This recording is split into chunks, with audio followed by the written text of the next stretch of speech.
Hi everyone, Greeno here and welcome to another video here on Greeno Eats. Now if you've been following the channel recently, I've had a couple of videos where I've been out for a ploughman's and I've been on the search for the perfect ploughman's. There's still a few places I want to hit up, but today I am in the town I grew up. It's called Wareham in Dorset and they have a market on a Saturday, and what I thought I would do is pop to the market and pick up some bits and kind of make the perfect ploughman's at home.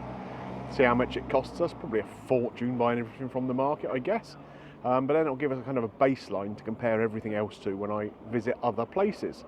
So, there's a market down here on the quay. There's a river that runs through Wareham. There's a quayside, and the market always takes place there on a Saturday morning. It's Saturday morning. So let's go and have a little look around, see what bits and bobs I can pick up, and get home and make ourselves a delicious ploughman's lunch.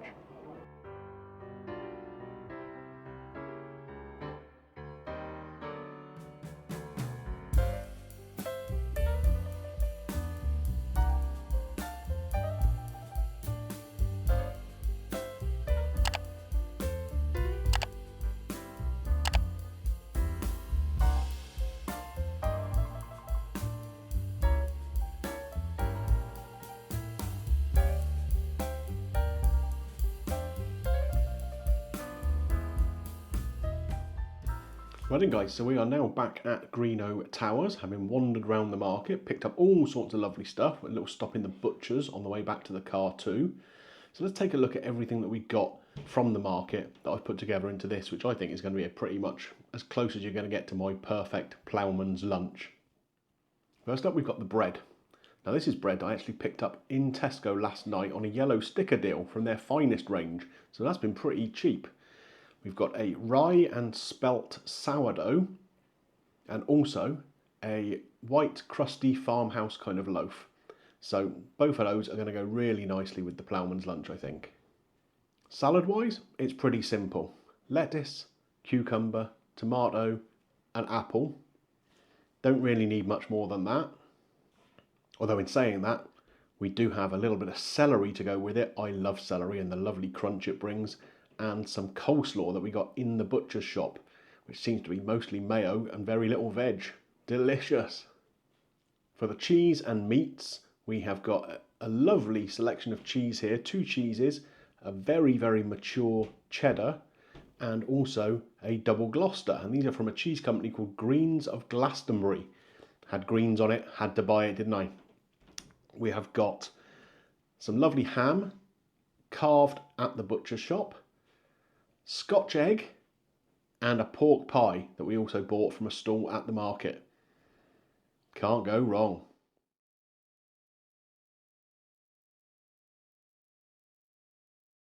Right, time for me to pull this together now, folks. I'm going to get all this stuff onto my plate and I'll show you how I've put together what I think is going to be pretty close to my perfect ploughman's lunch. So I've put my plate together. Look at this, it's a real feast, isn't it? So we have the two different breads here, the white kind of farmhouse style and this rye and spelt sourdough. The two cheeses here, the double Gloucester and the cheddar, and that nice butcher's ham. Scotch egg, pork pie, some apple here and some salady bits.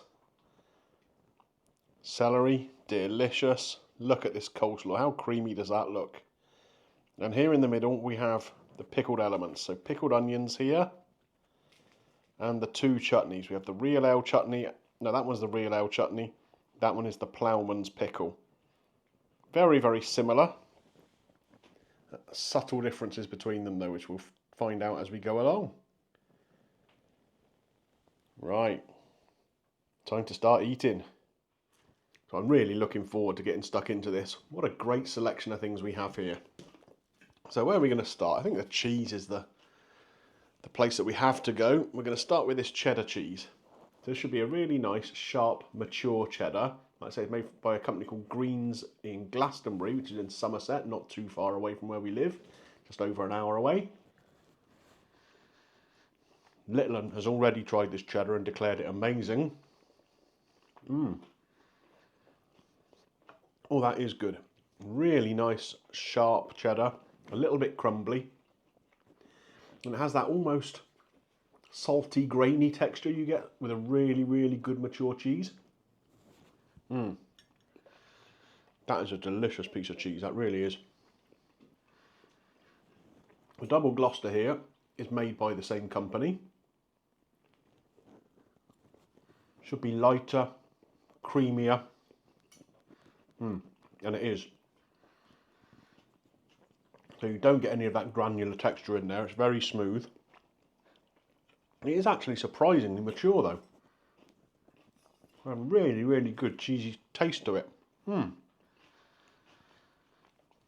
That is really, really good.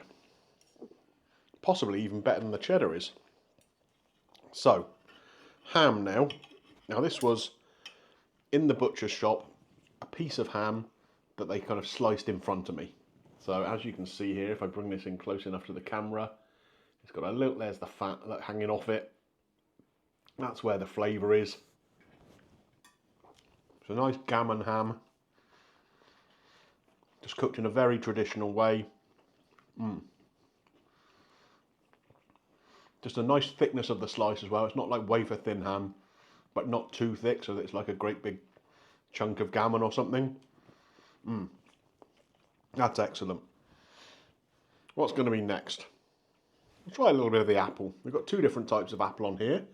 A Braeburn, which is a red kind of apple, and a Granny Smith, the green one. Nice and fresh. Marries up with the cheese and everything very well.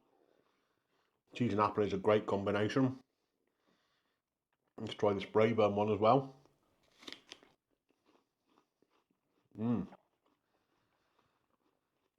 That's the better of the two to match with this plate, I think. Really good. We picked up some little vine cherry tomatoes. Wow. These were from the little market stall. And they are bursting with so much more flavour than anything you'd find in the supermarket. Letland, over behind the camera, is giving me a thumbs up about the tomatoes. She's really impressed with them. I don't think we need to talk through all of the salad, to be honest with you. Salad is salad. But it's a nice little selection. We will go with the celery though. Lovely and crisp. I just love celery. I think it's a really, really great flavour. Litland, again behind the camera this time. Thumbs down for celery. She is not a fan. There's not that many things that Litland doesn't enjoy. Celery is definitely right near the top of that list.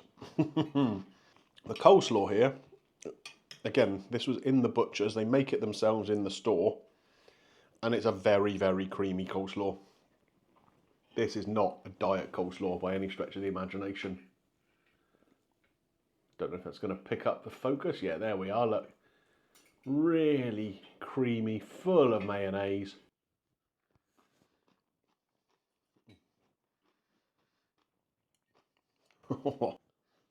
That is great. That is really, really good.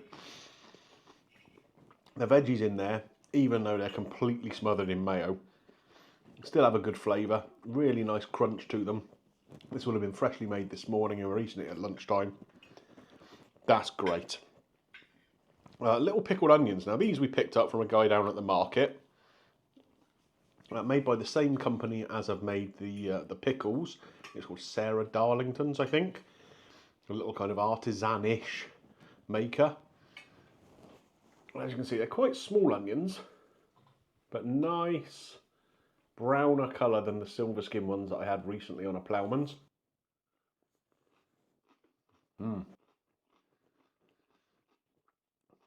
Nice crunch.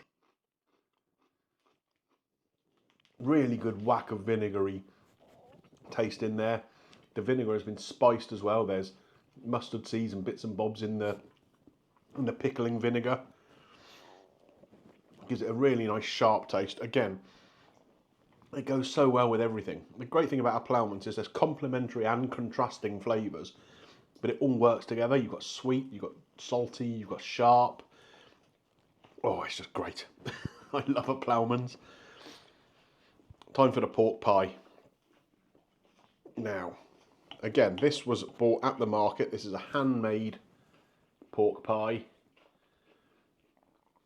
There is a guy down on the market that makes pies, pasties, and all that sort of stuff.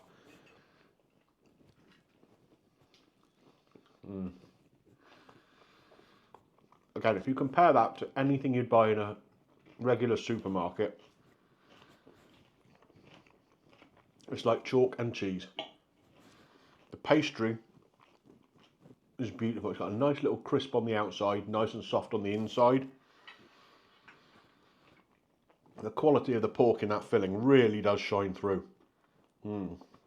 That is a cracking bit of pork pie. Scotch egg now. Now, Scotch egg is possibly a little bit of a controversial choice on a Ploughman's. For me, I like it on there. You can have boiled egg instead, but I like a Scotch egg. I mean, it's wrapped in sausage meat, isn't it? What's not to like?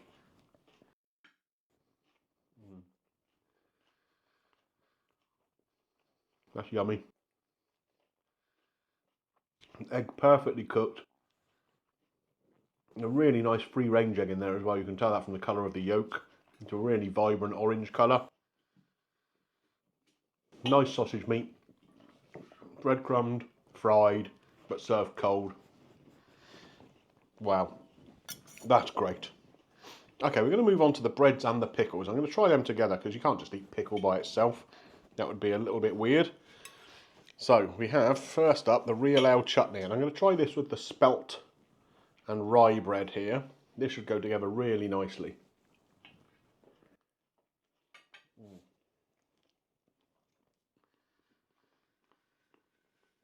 Wow. The pickle is both sharp and sweet, and with a really nice crunch from the veggies that's in there. So there'll be bits of apple, onion, carrot, all that sort of stuff in there. So this is the real ale chutney I think I'm trying with this. It really has got a lovely flavour, and the bread, it's a sourdough but made with rye and spelt. So it's got that kind of really chewy mouthfeel that you would associate with a sourdough. The crust is not crunchy as such, it's more chewy. Again, this is a really kind of traditional bread. The kind that ploughmen would have been eating in the sort of 17th, 18th century or whatever, when they were taking their lunch out onto the fields before we started refining flour to make it all white and pretty. Talking of that, we'll move on to the farmhouse loaf. Now this should be a little crispier, and we're going to try this one with the Ploughman's pickle.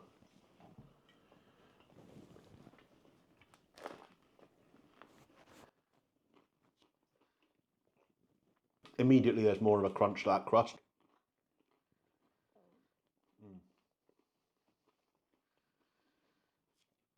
Because it's a white bread, it doesn't have anywhere near the flavour that the brown one does.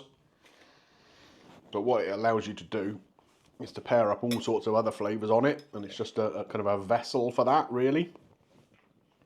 So we've got some of the cheddar on here and some of that Ploughman's pickle.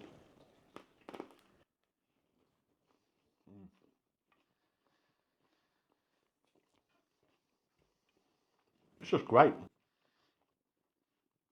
There is nothing on this plate that I don't like. I can't think of anything in particular that I would want added to improve it. I think for a homemade Ploughman's, this is pretty much as close as I'm going to get to my perfect Ploughman's. I have to say, that was a truly exceptional lunch. Really good quality product, a really nice variety of product too. Pretty much everything I would want on a Ploughman's plate, and a good portion, let's be honest.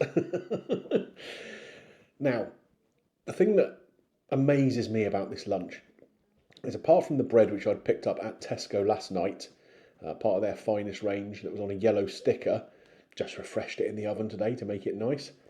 Why not? Everything else was sourced within maybe 100 metres of each other. All of the fruit and the salad and everything at that stall in the market. Similarly with the pie and everything. the ham from the butchers, so everything we got within the town of Wareham. Now, if I can do that on a Saturday morning, why can't pubs, restaurants, why are they not able to source things just the same as I have? Get proper bread, not part-baked baguettes, proper chutneys. You know, it's not hard to do.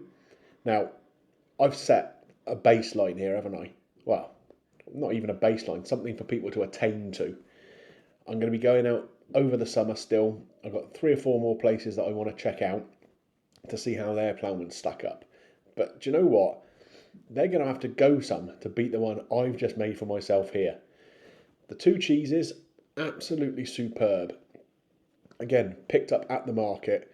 They're made in Glastonbury, which isn't too far away from cheddar, let's be honest. Really, really good cheeses. The ham from the butchers, absolutely spot on. Everything else, like artisan kind of foods, really nicely done. Fresh stuff from the market, the veggies, the salad, etc. Absolutely delicious. Now, is there a pub, is there a restaurant around Dorset, or even further afield if I have to go there, which can offer me a ploughman's that's going to compare anywhere close to that? Let me know in the comment section down below if you've got a place anywhere near you. I am prepared to travel, it has to be said. If there's a place with an absolutely cracking ploughman's, I'll drive there and give it a try. So if you've got a place near you, let me know, because I want to find out where it is. I want to come and give it a try. Right, so that's going to be it from me for now. Thinking about it, there is one thing that could have improved that ploughman's. Not sitting in front of this wallpaper, sitting out in the garden with a nice cold cider or a nice frothy pint. But unfortunately, the British summer being what it is, it's raining again, so we couldn't even go in the garden and eat it. But if you've enjoyed this lunch almost as much as I did, why not consider clicking the thumbs up on there for me? It does help with the channel, and if you're new around here and you like what you've seen, please consider clicking the subscribe button, ding your little bell for notifications, and that way you will not miss anything else that comes up on the channel. Okay, like I say, that's it for now. I will catch you on the next one.